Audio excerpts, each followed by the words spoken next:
Hello guys! Mag-boil tayo ng bean curd stick soup. Ito ang mga ingredients. Ito ang dried bean curd stick. Ito naman ang chestnut, water chestnut, dried mushroom na babad ko na ng overnight. And then my brown dates dito. And then the dried oyster and pork bone. Magpakulo ng tubig. I-blanch natin ang pork bone. Kahit na hindi kumukulo ang tubig, ilagay ang pork bone.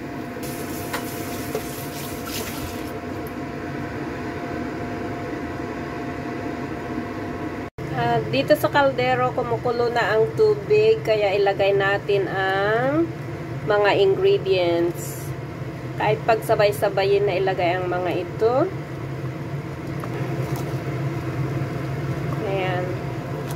Tapos, ito, i-boil natin ng 2 hours.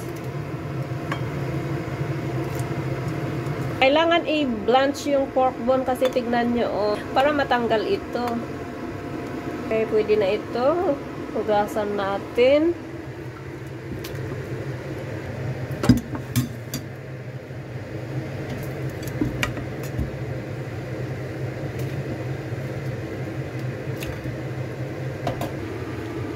Oh, ito, nahugasan na.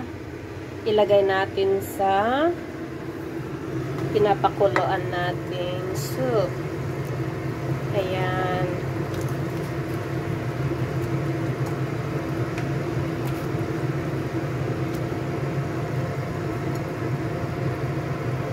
Ay, puno. Pag kumunti na ang tubig, pwedeng dagdagan ulit hanggang sa maluto. Ibo-boil natin ito ng 2 oras. Or kung gusto nyo, 2 hours to 3 hours. Hatiin ang mga ito.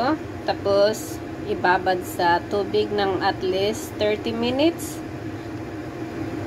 O, ito guys. Ibabad natin itong fried bean curd stick sa malamig na tubig. O.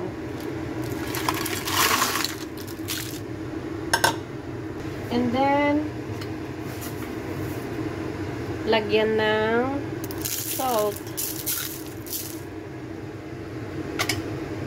Okay.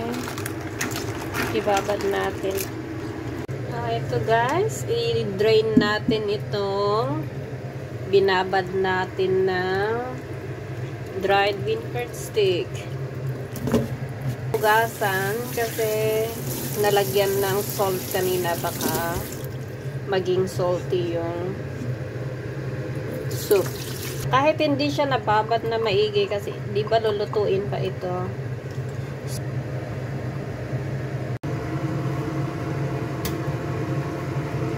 Nilagay ko nga pala ang bean curd stick dito sa soup. O ito, 15 minutes ang lumipas na. Kaya ito, luto na yung bean curd stick. Tanggalin natin yung mga fat. O, ito. Tanggalin natin para hindi masyadong oily ang soup natin. Tikman natin yung lasa.